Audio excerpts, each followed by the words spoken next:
Every spring, Japan stops. Not metaphorically, literally. Millions of people take time off work, gather in parks, lay down blankets under trees, and sit together looking upward. They eat, drink, talk, and watch. What they're watching is flowers falling. Cherry blossoms sakura bloom for roughly 2 weeks each spring. Then they fall. And the Japanese have been celebrating this falling, this ending for over 1,000 years. To someone unfamiliar with Japanese culture, this might seem strange. Why celebrate something that's dying? Why build an entire cultural tradition around an ending? The answer is one of the most beautiful ideas I have ever encountered. It's called mono no aware. And once you understand it, you will never look at a sunset or a season or the face of someone you love the same way again. Mono no aware is a Japanese aesthetic concept that was articulated by the 18th century scholar Motori Norinaga. The phrase translates roughly as the pathos of things. But that translation, like most translations of Japanese, aesthetic concepts, loses most of what makes it meaningful. Mono means things or objects. Aware means a kind of bittersweet emotional sensitivity and ache, a poignant awareness, a gentle sadness mixed with appreciation. Mono no aware is the feeling you get when you watch the last light fade from the sky at the end of a beautiful day. The feeling when a piece of music ends and the silence afterwards is somehow full. The feeling of looking at a photograph of someone you love when they were young, before you knew them. The feeling of the last night of a trip you didn't want to end. It's not pure sadness. And it's not pure happiness. It's something that contains both a bittersweet awareness that this moment, this beauty, this person, this life is passing, and that its passing is part of what makes it precious. The cherry blossom is the perfect symbol of mono no aware because it combines extreme beauty with extreme transience. 2 weeks. That's all the blossoms last. The Japanese don't mourn this. They celebrate it.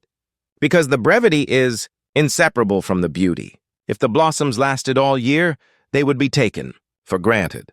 Their fleeting nature is what makes them worth stopping for. Worth sitting under. Worth watching fall. This is the central insight of mono no aware. Impermanence is not a flaw in the design of the world. It is the source of the world's beauty. Let's sit with that for a moment because it's genuinely radical.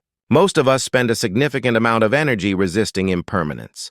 We want things to stay good. We want people to stay healthy. We want relationships to stay close, seasons to stay pleasant, moments to last. When they don't, when things change, when people leave, when good things end, we experience it as loss, as something going wrong. Mono no aware offers a completely different frame. What if impermanence isn't what diminishes beauty?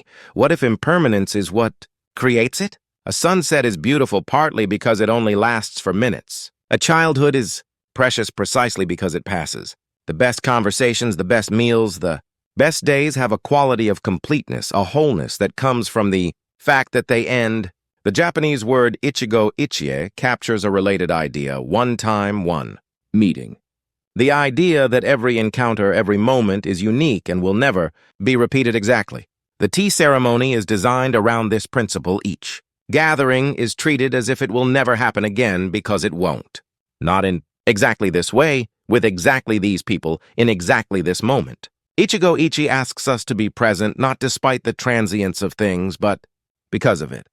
Mono no aware appears throughout the great works of Japanese literature and art, but perhaps most famously in the Tale of Genji, written in the 11th century by a woman named Murasaki Shikibu, which is considered by many scholars to be the world's first novel.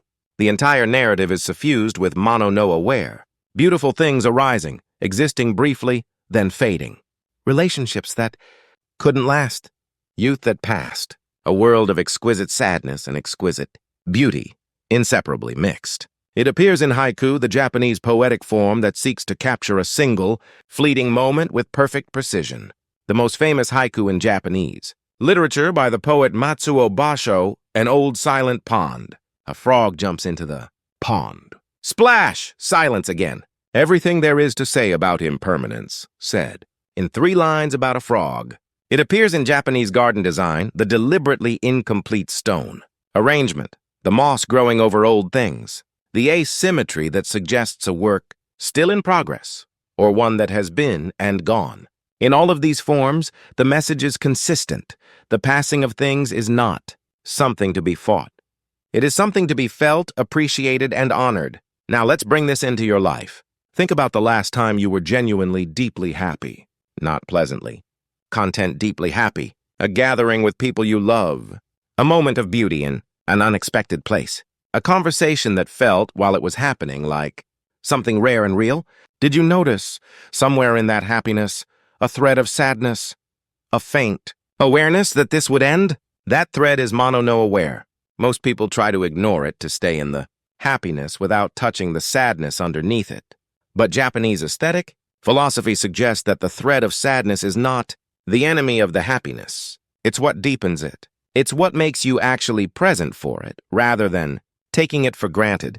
When you feel mono-no-aware, when you feel that bittersweet ache, it's a signal. It means this matters. This is real. Pay attention. There's a practical dimension to this too. One of the things that most reliably reduces life satisfaction, according to psychological research, is something called hedonic adaptation, the tendency of humans to quickly normalize positive experiences and return to a baseline level of happiness.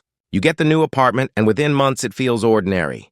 You achieve the goal, and the pleasure fades faster than you expected. Mono-no-aware, practiced deliberately, is an antidote to hedonic adaptation. When you bring a conscious awareness of impermanence to positive experiences, when you allow yourself to feel gently, the bittersweet awareness that this will pass, you cannot take it for granted in the same way. The awareness of the ending keeps you awake to the present. It turns ordinary moments into something you notice. The Japanese practice of Hanami cherry blossom viewing is, among other things, a structured practice of mono-no-aware. By gathering specifically to watch the blossoms fall, the Japanese are practicing the deliberate appreciation of something beautiful because it is ending. They are training the capacity to be present for what is passing. What would it mean to bring that awareness to your life, to your health while you have it, to your relationships in the ordinary moments that seem unremarkable until one day they're gone, to your own youth, your own capacity, your own time, not with anxiety or grief, but with the gentle, awake appreciation that mono-no-aware describes. Nothing lasts. This meal, this conversation, this evening, this season of your life, nothing lasts. And everything is more beautiful for it. I want to tell you something about grief because I think mono-no-aware has something important to say about it. In Western culture, grief is often treated as a problem to be solved. Something to get through. You're allowed a certain amount of time and then you're supposed to move on, to heal, to return to normal. But mono-no-aware suggests a different relationship to loss. The grief you feel when something beautiful ends, when a relationship changes, when someone dies, when a chapter of your life closes, is not a sign that something is wrong. It is a measure of what you loved. It is the love with nowhere left to go.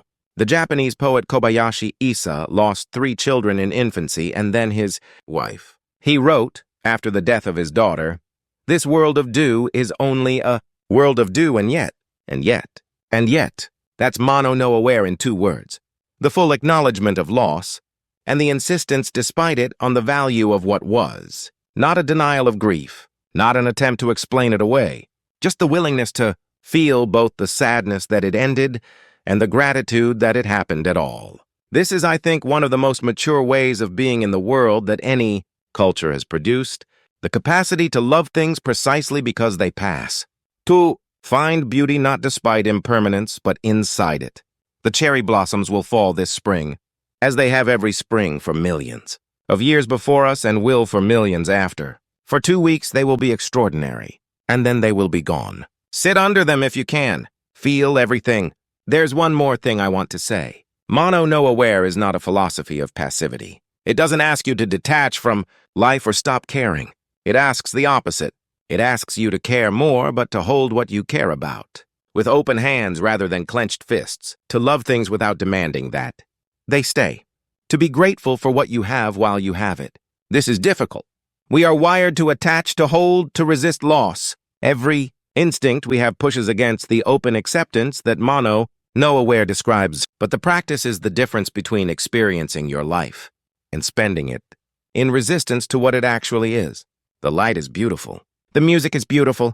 The people you love are beautiful, and they will not stay. And they are more beautiful for it. That's mono no aware.